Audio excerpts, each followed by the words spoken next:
Great. Thank you. Yeah, of course. Yeah, thank you. Thank you all for giving me an opportunity to speak to some of the projects we are still able to do, and at least in the VA. And this is going to be speaking. So I oversee a lot of clinical innovation and demonstration projects at the VA as part of my role as the Associate Director for Clinical Innovation in the GREC. But today specifically, I'm going to be speaking to a project related to the use of patient priorities care as an opportunity to provide a focused geriatric consultative model to support our rurally based veterans who are treated and cared for at our CBOCs as well as even at the Seattle VA. This project is funded by the Office of Rural Health, and we're in the third year of our funding. So just to give a little bit of background, Puget Sound's capacity for geriatric consultative services has been pretty limited over the past several years, as many are probably a little bit aware due to some provider loss and changes, as well as the need to really for our GEC service to maintain core geriatric primary care services. Additionally, the Puget Sound area is expected to be growing in at least a twofold increase over the next several years in the enrollment of older, particularly rurally based veterans. This came out in an AIR report actually a couple of years ago. Older rural multi-complex persons served by lower resource or rural CBOCs, or these are also known as our community-based outpatient clinics in the VA, often do not have specialty care services on site, and particularly including geriatrics. Rural CBOC providers have a higher percentage of their FTE dedicated to clinical and non-academic duties and disease-specific pay-for-performance metrics. And this is continually, that pressure is continuing to increase. There's a lot more productivity expectations on providers right now. Many CBOC providers are kind of over capacity related to their clinical panel size, many of which are being asked to have clinical panels of at least 110 to 20% at this present, just given the need of primary care services in our catchment area alone. And we also know that a lot of these clearly, right, the disease-specific pay-for-performance metrics, such as hemoglobin A1C, blood pressure targets, such drive care that is oftentimes not in alignment with patient priorities, or actually may lead to adverse events when considering persons with multiple complex chronic conditions. Additionally, common VA metrics for frailty that guide primary care panel management, and some of these are called like the Gen Frailty Index. It's a frailty index. It's actually was a third-party developed index that utilizes VA data to kind of spit out a frailty like score or number. It's also referred to as JFI. You'll see that in the presentation, as well as the Care Assessment Need or CAN score that many others are probably familiar with. Can disproportionately underestimate the frailty and less related rehabilitative and social support needs for veterans, particularly those that are rurally based. And a part of this is because particularly the CAN score relies heavily on utilization of VA care, particularly for acute health conditions. And so if rural veterans predominantly are going to be going outside of the VA system to get urgent care or emergency care or even inpatient hospital needs because of how far they are from the VA, the central VA being in Seattle, then their CAN score may not necessarily be reflective of their overall complexity. Therefore, veterans who receive primary care from CBOCs may miss out on timely identification of rehabilitative and psychosocial needs and care alignment around person-centered priorities. So really the purpose of this practicum and or this project funded by the Office of Rural Health is to adapt the PPC approach for rurally based older veterans with multiple chronic conditions that are serviced by our primary care teams at these CBOCs and improve identification of rehabilitative and psychosocial disparities and the receipt of age-friendly person-centered care. And I put it up in this slide. I'm not going to dive into it too much, but I will show how it's littered throughout our consultative process. Is a picture of the patient priorities care model, just so that people who maybe are a little less familiar with it can get a bit more familiarized with it. We think of the patient priorities care model as the what matters M. It's really a framework for how to go through a person's health priorities and identify those health priorities through kind of a bullet pointed core approach that it not only explores their values or what matters to them, but specific, actionable, realistic outcome goals. It talks about their current healthcare preferences, what they found helpful and or burdensome in the past or potentially in the future, and then really focus on the burdensome things that are standing in the way of what matters. And then that should really drive care alignment, particularly within the other 4 M's. So the aims of this project really were kind of three-pronged. One is to improve, hopefully, the receipt of age-friendly, person-centered care, to maintain or maybe even improve veteran care partner perception of VA care, and to support our CVOC teams in the care of medically complex older veterans. And I'll talk about how we kind of explored each of these different aims here throughout the rest of the presentation. But it was really important, particularly with doing this project and designing this project, that not only are we looking at the outputs and the outcomes and potentially the benefits, quote unquote, of our consultative intervention, if you will, but was really also to make sure that what we were doing was useful and helpful, and not, more importantly, harmful or distressing, not only to the veteran and their care partner, but also to the CVOC team. I had to be very mindful up front, particularly with our GMS leadership, as I'll talk to here later, because I was able to be gifted part-time of a GMS employee, also known as one of our geriatric fellows, our pre-geriatric fellows, Dr. McLevain, to work in this space, and also not to add more work for our already overworked CBOC teams. And so therefore we built in a very thoughtful evaluation process too, to make certain that we were touching base with those providers as able to make sure that what we were doing was in partnership with and not adding to their plate.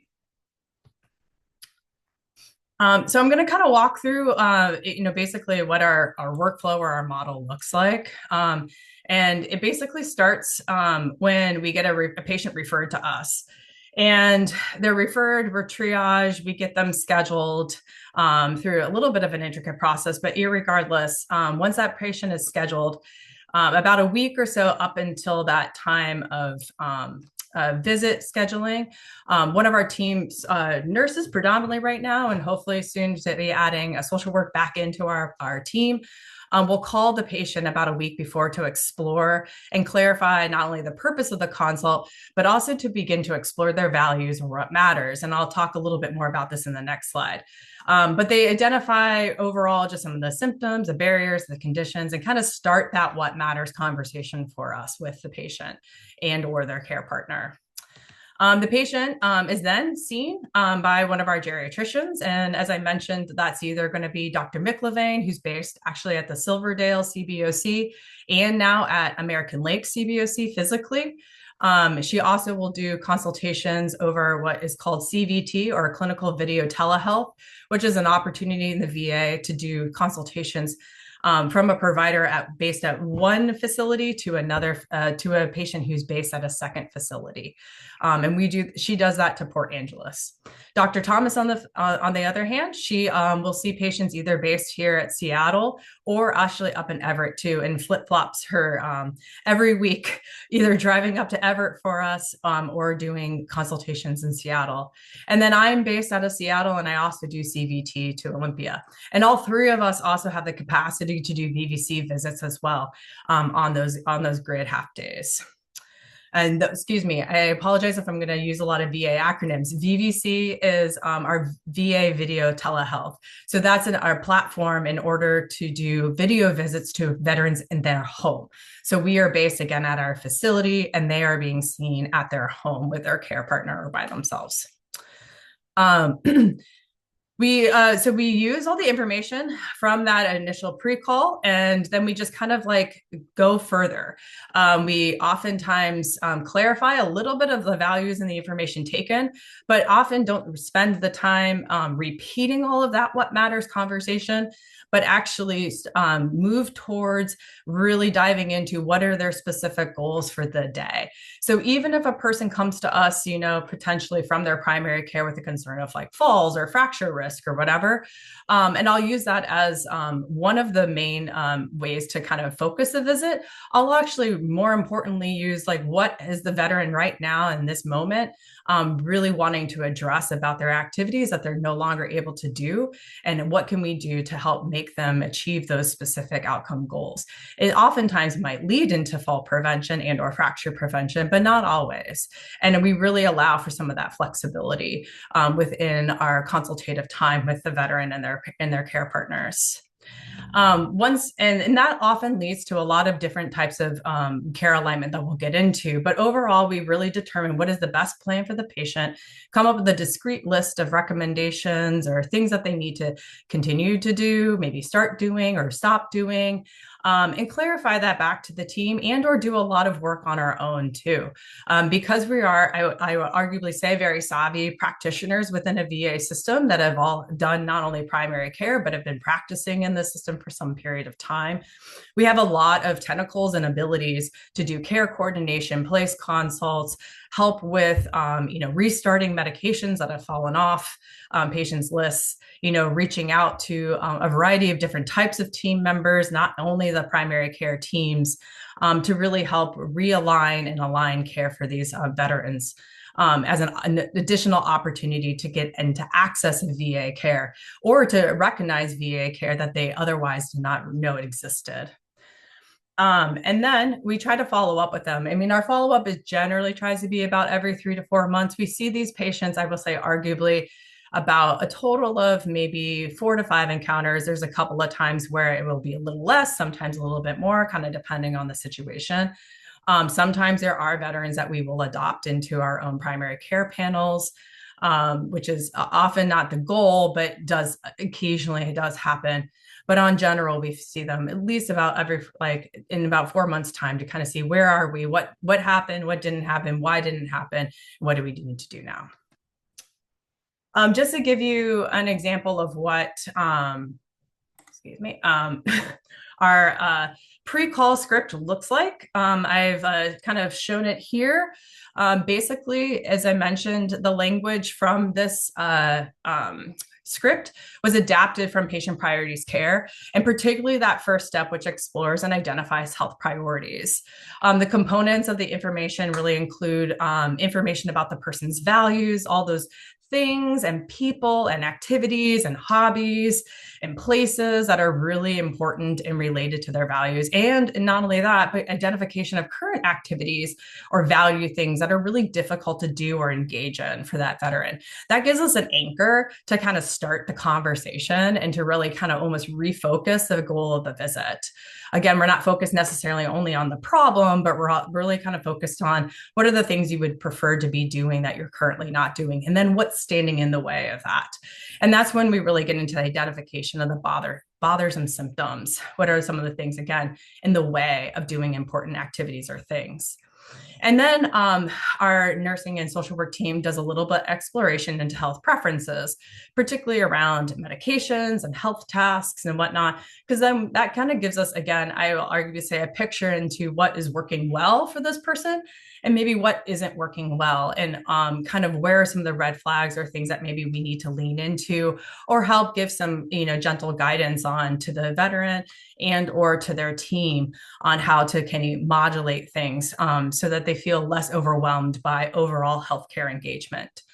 These calls, I think were designed to be hopefully about 15 minutes, but I know Terry May, who's one of our team members, is on the call, and I think she could arguably say they take her probably closer to 30 minutes.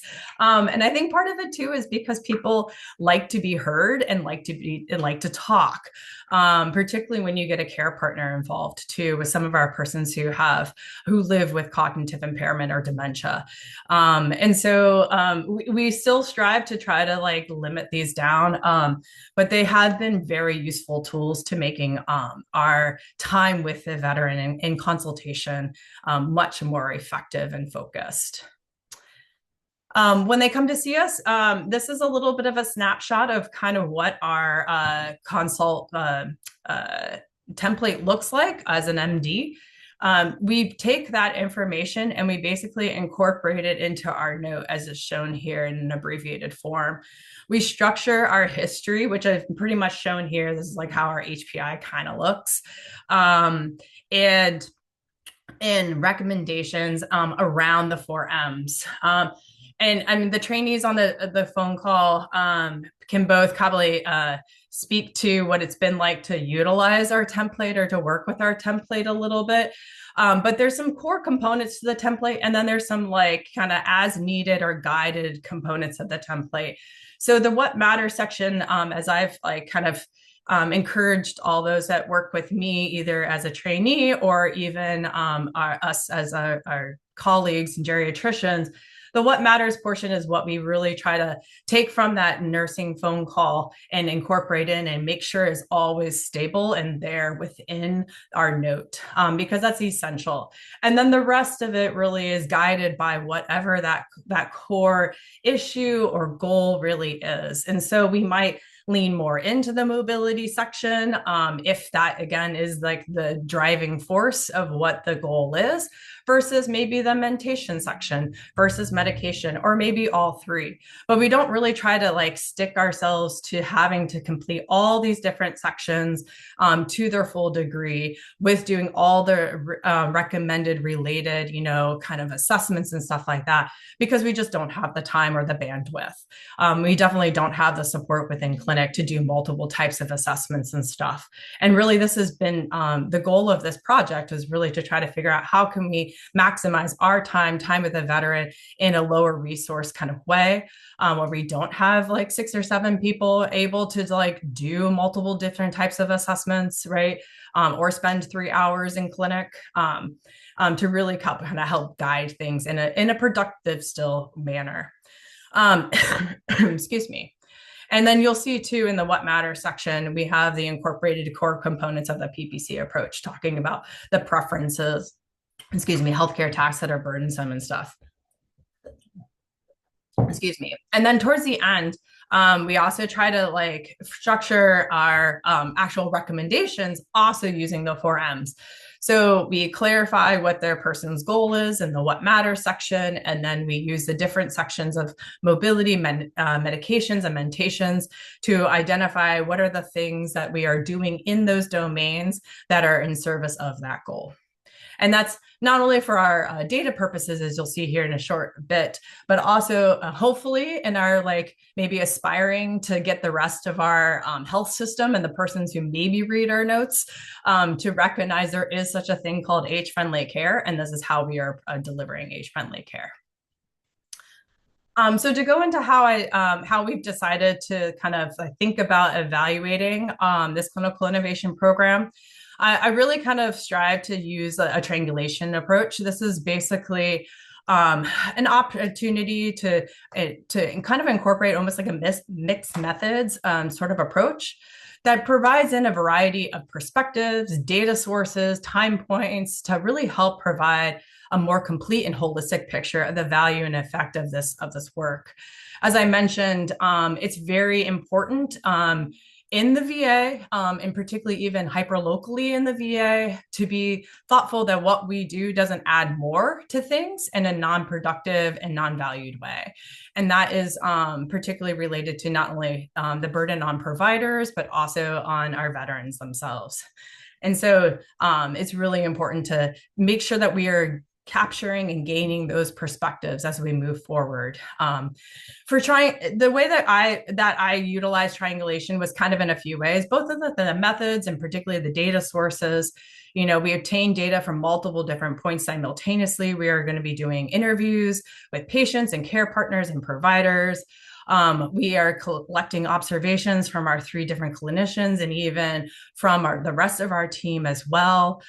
We are all scrubbing our notes in different ways. And so not only do we have a single person kind of going through our notes in EHR to review the recommendations and the consult outputs, but now even Dr. Thomas and I have gone through them and re-scrubbed them as well. To try to help validate and verify what is captured from those encounters and the what matters statements from them.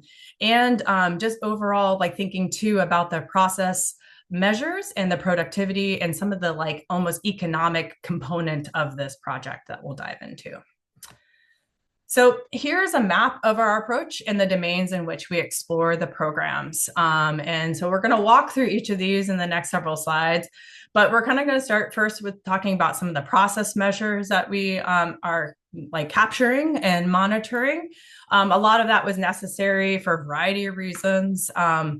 I have to make sure that that myself and my colleagues are actually productive and that we're utilizing our time in this clinic.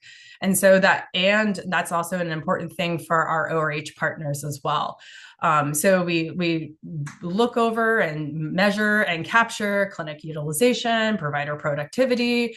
A lot of that sometimes also includes RVUs that are generated and time-based coding and how often we're using different types of codes and making sure that we are capturing all the effort that we are putting into these things. What is the effort and the usefulness of the pre-visit call? Is that a great way to be utilizing quite a significant amount of time of our rest of our care team, particularly because it is difficult to capture that sort of effort in a billable way.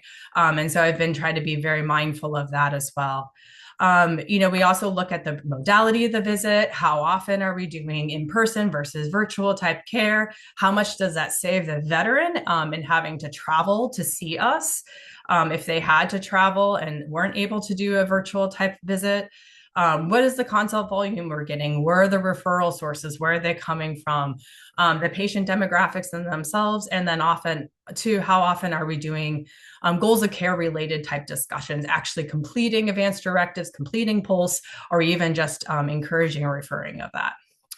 From a quantitative standpoint, that's really like diving into what comes out of our conversation with the veterans, particularly after that initial visit, and how are our recommendations kind of where are they in the domains of the forums? What is the frequency of them? What does it tell us about unmet needs? How do those recommendations relate to the complexity of the veteran? Should we say that complexity is a good way to judge what people need or don't need? And we'll talk a little bit about that.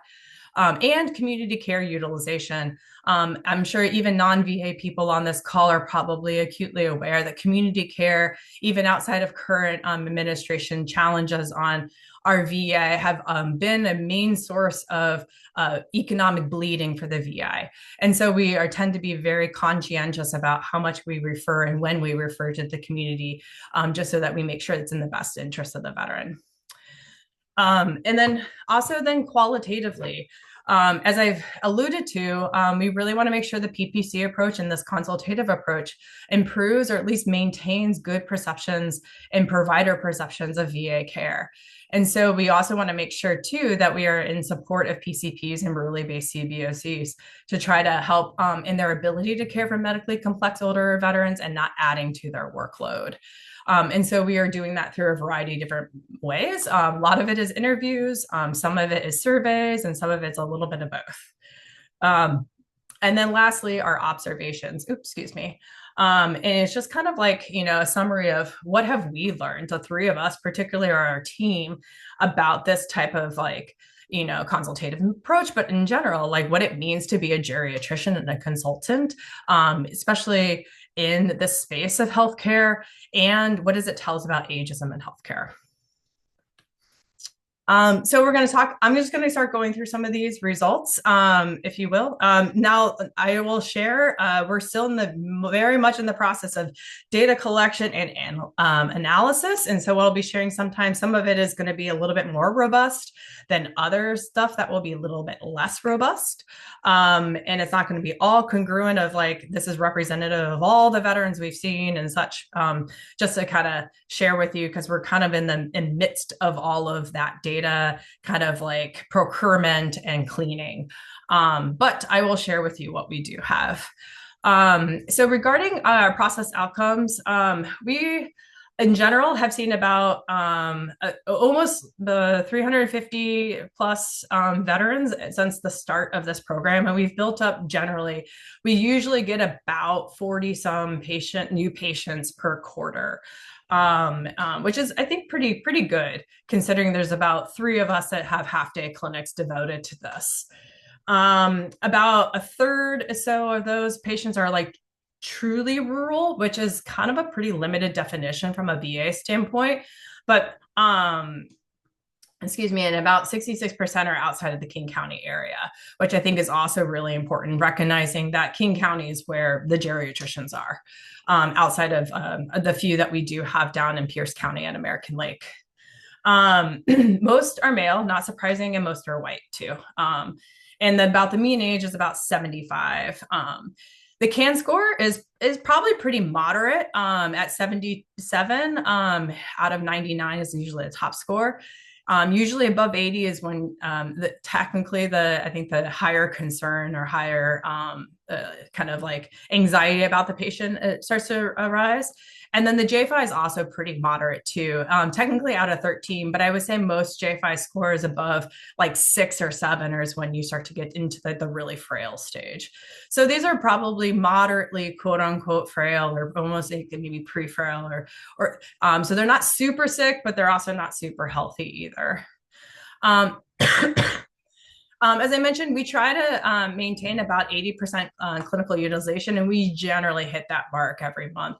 As you can imagine, with this patient population, we get a lot of cancellations, and our one scheduler that is devoted not only to our clinic, but to all of our clinics, which are highly diverse, does a fantastic job to try to continue to keep our clinics as full as possible if and when we do have cancellations.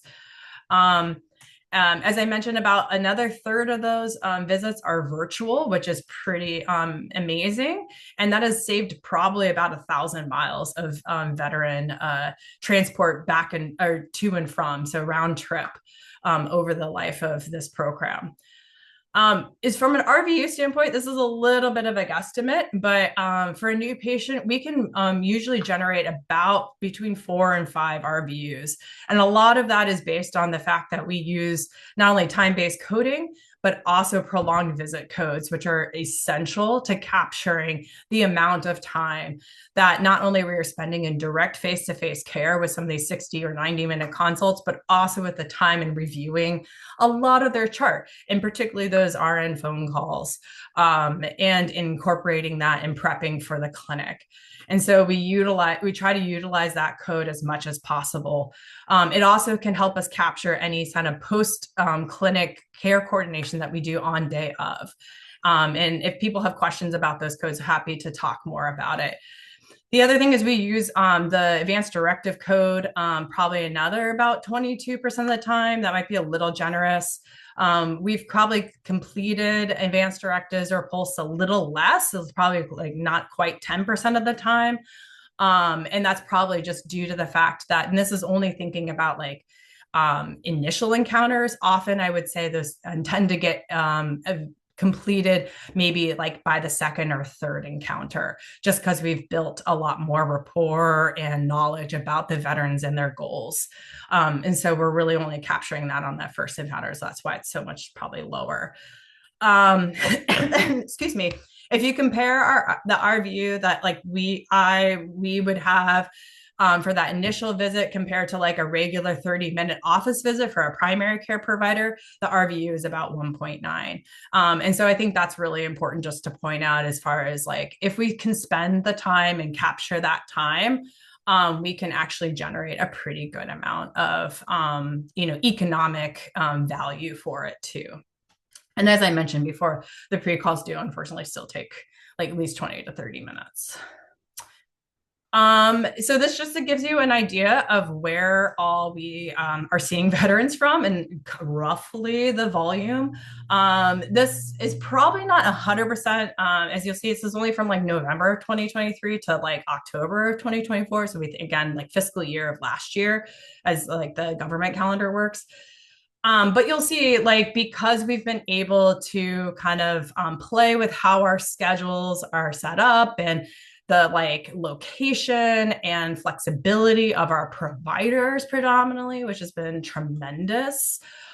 We can reach people pretty far out in the middle of, all the way from the Cascade Mountains to the like, through the Puget Sound, all the way out to the Pacific Ocean.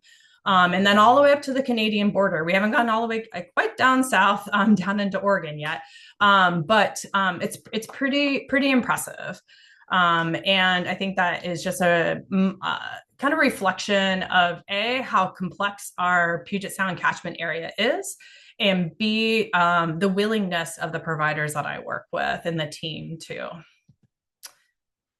So let's talk a little bit about now what has been our kind of receipt of age-friendly care and our understanding of it. So when we go through charts, we have a pretty detailed process of looking at what are the outputs of the recommendations from those initial encounter visits. And the amazing project manager that I have as part of this team, Erica Martinez, built this very and continuously updates and adds to this very impressive access database where we collect and incorporate all of that data. This is clearly a very labor intensive endeavor, and we chose to do this eyes wide open. One, because we kind of had the manpower ish. Two, because other ways to pull this information from the chart was not going to do justification.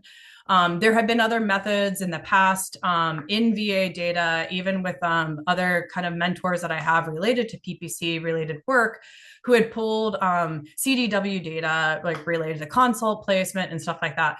And it unfortunately, when I knew how or where they were pulling the data and what it was capturing, I knew it was going to be limited and short-sighted to the depth of what we do and the sort of anticipatory guidance that we offer, the ways that we do care coordination, more importantly, and really kind of like do care alignment. And it's not maybe most nuanced way, but at least to some degree. So I kind of wanted to not think of data at the like 10,000 foot level view, but kind of bring it back down to almost like the snow line, if you will, but not get all the way down into like the base camp nitty gritty reads.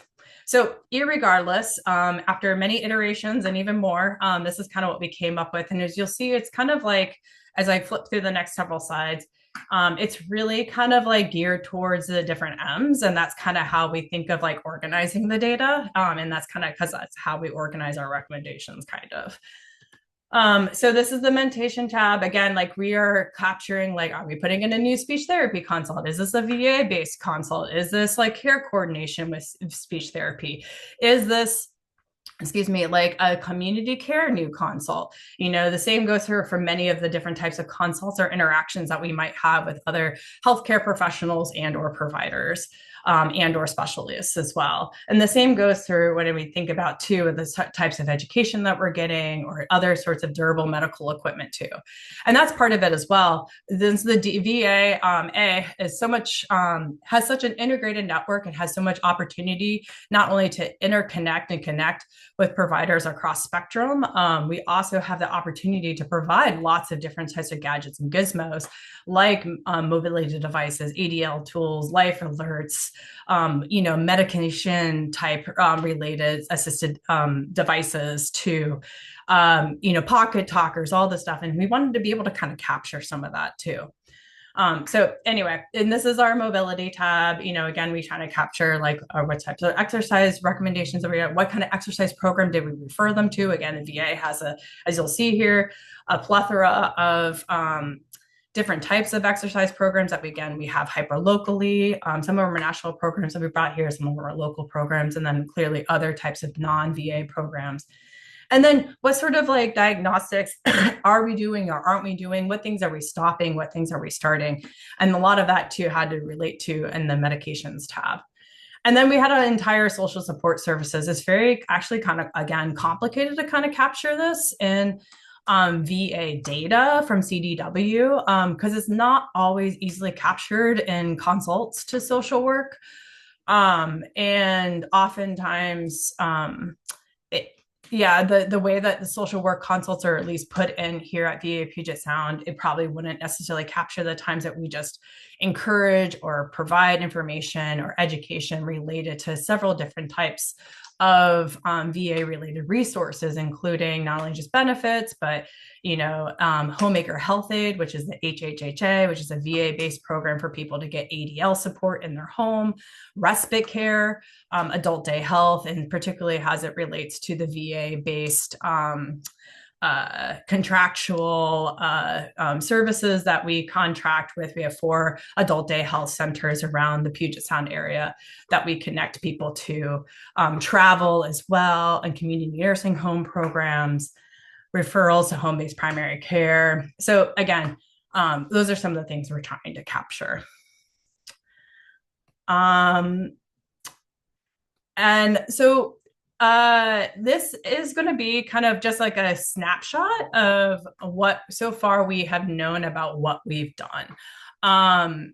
And this is unfortunately like a very small, as you'll see, the ends are very little, small representation, because we eventually had to go back and re-scrub some of our data and clean it. So we're in the process right now of reanalyzing all of that to have more clearly more robust numbers.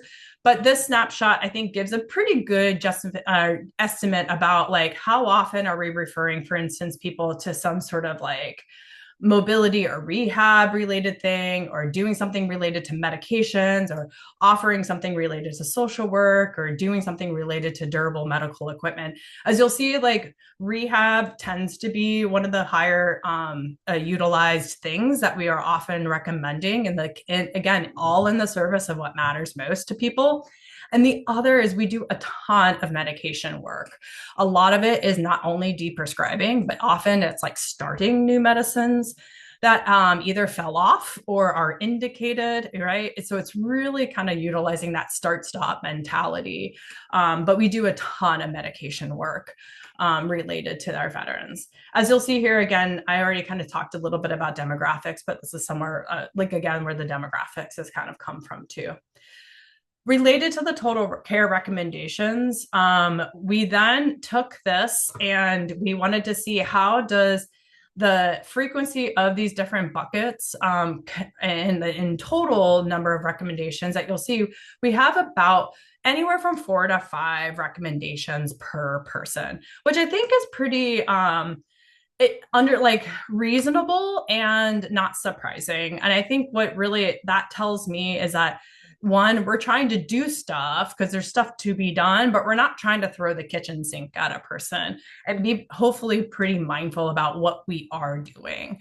And I think that really speaks to that sometimes maybe the multifactorial intervention and approach to doing all the things really needs to be done in a stepwise approach. And when it makes sense based on that, the goals and preferences, and in the context of who the person is in that moment. If they've got a lot on their plate, you can't just add a ton more. So trying to be conscientious about that. But we took those like that quantity in each of those different buckets, and then we try to compare it to about like the measures of their complexity and frailty, and that's what you'll see here. So this is an analysis where we did an association of CAN score, but total recommendations, and then we also broke it down by rural and urban based groups. Excuse me. And what you can see in general is that there is no correlation. I mean, you could arguably say maybe there's a negative correlation to the rural group. Again, very low numbers, and that's part of the reason why we're going to be reevaluating this when we get more numbers. But irregardless, I think it's pretty telling that you can't just always rely on these scores of complexity, even though, yes, they're not congruent scores of complexity, but irregardless, as a way to determine who and whom would be who needs things or might need things in this moment. It might give you an idea and worry about this person, or it may definitely help predict, right, like a person's likelihood for hospitalization or institutionalization or all these things, right? I'm not disagreeing with that, but it doesn't necessarily help us and guide us on who should like benefit from a geriatric consultation, or who should benefit from, engagement in PT's resources. That really speaking and talking to these people might be still a necessary step in that. And the same goes for the J5, with again, the J5 being the Gen Frailty Index. And so it was also, again, low numbers, but I will arguably say, and Amy can speak to this too, when we've done this analysis with more numbers before we like completely rescrubbed and cleaned the data, it was about the same too. So moving forward, I'm going to talk a little bit now about some of the qualitative information that we've gotten. So we've done for both providers and for care partners and veterans, we've done a little bit of a mixture of both surveys and semi-structured interviews. In this case, this is what we did for the patients and their care partners. We explore the veteran experience with PPC. This survey specifically was pulled from the the VA survey of healthcare experience of patients, or the SHEP survey, and from the VA Signal survey, which provides information to facilities and facility managers about veteran experience and overall perceptions and trust of VA care. And so what we did is we pulled some of the information from those different surveys and kind of compiled it and put it into this like 9-question form that we then sent out to patients basically right after they were seen with us in clinic. And our nurses did a fantastic job in mailing these out and helping get the data back, which we then were able to kind of like analyze. Overall, we had about a 31% response rate. We sent out about, I think, 120 and got about 40 back. And as you'll see overall, there's generally pretty good positive responses, with the exception of number 4, which I don't really think is like a positive or negative response, but more of a reflective comment about, was this a different experience for you, yes or no, but not necessarily seen as a positive or negative. Yeah, and then related to kind of our survey, or our interviews, we also did interviews with care partners and veterans as well. We probably did it in about, I'm trying to remember, probably in about 58 different veterans and their care partners. Actually, I'm sorry, that's probably more than I thought. And probably about like 20 some veterans and care partners. And then we used a rapid analysis to basically look at their responses in a variety of domains, particularly related to, how did they feel like this was different, their perception of VA care, the perception of primary care, and overall, just in general, feelings of the approach to care that was in the communication style in that visit. Overall, most said that the flow and the content of the conversation did differ a bit from conversations with other clinicians. And about 76% of the interviews recalled being asked what matters most to them during the visit. Nearly all would recommend this type of consultation or visit with another veteran, and they felt comfortable and heard and understood too. They said, many said, like about 57% said this responses would lead to changes in healthcare tasks. And several comments from veterans and care partners, I'll just share with you, were extremely positive. Some said that this doctor was very patient and took time with me to listen and to answer all of that person's brother's questions.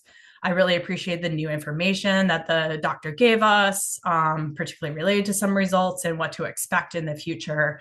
And I would give that person 5 out of 5 stars. Another comment was Dr. X was very professional and easy to talk to. I could totally understand her comments and recommendations. She was clear, conscientious, and direct to the point. We both appreciate her and look forward to our next visit. Another comment was, it was interesting to have a physician spend extra time and review all aspects of my care and make recommendations, and like educate me about available resources. My appreciation and thank you for the opportunity to meet with you. And then another comment was, I am very thankful for the wonderful medical care being provided, and thank you. We are pleased with the outcome of the visit, and we look forward to a next one. And I think another really great one that jumped out to me was Dr. X took the time to discuss legal matters, including physician's orders and advance directives, which needed to be discussed. This appointment could be very well the best treatment the veteran has received at the VA. Thank you. So overall, pretty positive. And so, in the remaining time, I'll kind of quickly go through a little bit of our qualitative information from our provider interviews, particularly. So again, kind of use a rapid analysis template with provider interviews, and these are the domains that we explored with those interview processes. We looked at their knowledge gain, any clinical impacts, particularly related to approach to care and influence on problems solving. Their service delivery, feedback related to consult outputs, including the content of the documentation and recommendations, trying to get some information about, like, do you like a lot of information or less information? How much information should we do? How much should we help you with related to putting in orders and sharing in that workload, so to speak? And then also, what were some of the drivers of consult placement? Like how easy was it to place the consults? How often do you know if and when to place consults? Again, just to try to give us some insight on how we can improve our processes as consultants.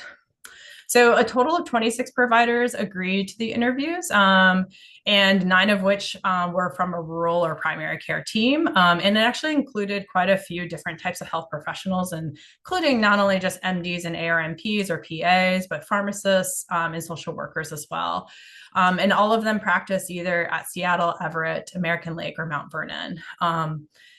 Overall, the providers appreciated the knowledge gain in geriatric syndromes, especially related to frailty and dementia, particularly were called out, and got reassurance when addressing competing health priorities of veterans. Most providers indicated that this type of consultation increased veteran access to VA and community-based services, and definitely preferred us to help and assist with care alignment and coordination. So basically, they wanted to they agreed and appreciated when the consult was workload neutral for them. Some providers acquired new insight too into what matters to the veteran. And then to wrap up, I want to, here's some, some lovely kind of comments we got back from some of those interviews. I'll just read a few. There's a time burden and there are many things I may not be familiar enough to give a meaningful advice about, or it lessened my load considerably and has made my practice more manageable. I think that's a really helpful comment to thinking about our role, particularly as consultants. I love knowing there's a clinic where I can send these geriatric patients. I see patients who haven't made it to the PCP, and this consult is a great safety tool that's where made able to get questions answered that weren't getting answered. Med review, polypharmacy, also good, fall-wise. So there's a few others. And then just to kind of start to wrap up, I just want to share a few then of our observations as a clinical team that I think help kind of summarize a little bit of what we've learned from the different types of analysis processes that we've done, and just in general too. One is that there are clearly needs of rural veterans that this is helping with. One, I think if we weren't already thinking that social isolation is a thing, social isolation is very prevalent and a common issue related to what matters, particularly for our rural veterans. And I think if there was one thing that we could boost more in the VA, which speaking to the things that is really paining me right now, is rec therapy, and which is not actually currently on our OC series exempt lists, and we've actually been losing rec therapists. Because if there's one thing that I wish I could do more of, and I think I speak a bit for Amy and Tatyana too, is how to connect veterans to social related services, and honestly socialized things, ways to adapt and do hobbies. And that is a main need that we just are having a hard time filling right now. And that also that ageism is really present in the healthcare. Sometimes this is related to not only just doing too much for people, but also I think particularly in some of our rural-based veterans, that there's a lot of missed things, like misdiagnoses or blind spots related to some of the care needs that they might have. And some of that might be a little bit related to some ageist bias, not only of just our of providers, but also just of the system in general, and of the veterans maybe potentially themselves. And that patients like to be heard, that 15-minute appointments are a source of frustration, I think, inside the VA and outside the VA. And that I think particularly, as quoted by, say, Tatiana, to be heard is really important because this is a group of people culturally and have chronically felt not being heard or feel like they've been forgotten. And so I think this is a really nice opportunity to kind of give that space back to our veterans. That supporting PCP in the role of the geriatric consultation, I've personally learned a lot, even as a practicing geriatrician for many years. One thing is that clarifying, validating uncertainty is really important and helpful, particularly in cases where conflicting goals and priorities are really distressing for the work teams. I think we always know this in inpatient, right? Particularly from a palliative care standpoint, but it's clearly evident in the outpatient spectrum too. And I think that's one way we've been really supportive, even if we're not doing a lot for the veteran, which is probably appropriate. We're at least trying to give that insight and reassurance to our colleagues. And I think that's been helpful from a moral distress standpoint. And also, I think clearly it requires a lot of systems-based knowledge to be highly effective and to not have a very diverse team in the sense of like numbers of people, right? We are very able and nimble to how to navigate and connect dots for providers and patients. And I think that's kind of almost like a special sauce related to what we do. And that really, that not all geriatric consults need to be like this extensive thing. I mean, I'm really kind of the mindset that we should really gear down what we do in the moment based on what matters. And that, we do the screenings and the different types of assessments if and when it's really in the best interest of the patient and glaring to us as the clinician. And it's best to select if and what to focus on, again, by what matters. And that PPC really helps guide that clinical decision-making, I think, personally. And it might mean that sometimes we do more or less, or we do more, depending on the situation. And that it really helps. And by the way, what we've learned about what matters is that it can be very diverse and personal, not surprising. We're going to hopefully do some more exploration into that. But it really is helpful in clarifying decision process and thought making and thought process. And that's why I think we have also found it really useful in the context of our visit and very much often involves pets, particularly when it relates to our veterans. So we have a couple of next steps to share. I'm interested in people's feedback or thoughts. We're going to continue to do some more surveys and care partner interviews. That's still ongoing right now. We're in the process of developing a clinical dashboard to help with a little bit more of process measure monitoring. And then we're hoping also to pull in the VA frailty index into some of this analysis, which has been a long-standing challenge for a variety of reasons. And we're also developing kind of a self-priorities or veteran health priority self-assessment as a way to maybe eliminate or reduce the call time for the nurses. And I just want to share, I could not do any of this work. Clearly, it's a ton of work. I do a lot of work because I'm kind of like a high intensity person, but it's only because I have an amazing team. Some of these people have been with us the entire time. Some of them have been acquired. I will share that half of this team right now is on non-to-exceeds, which if the current status of the world is what it is, these people will potentially lose their jobs in the VA. And I only just elevate that just to share with everyone, hopefully, the importance of people who are on non-to-exceeds and how much important that is for us to do the work and that directly impacts veteran care. And it's really distressing, but at least for now, they're employed and they're working and they're doing great work. And I can't say enough about the great team that we have. So with that, happy to take any questions in like the 5 minutes we have left.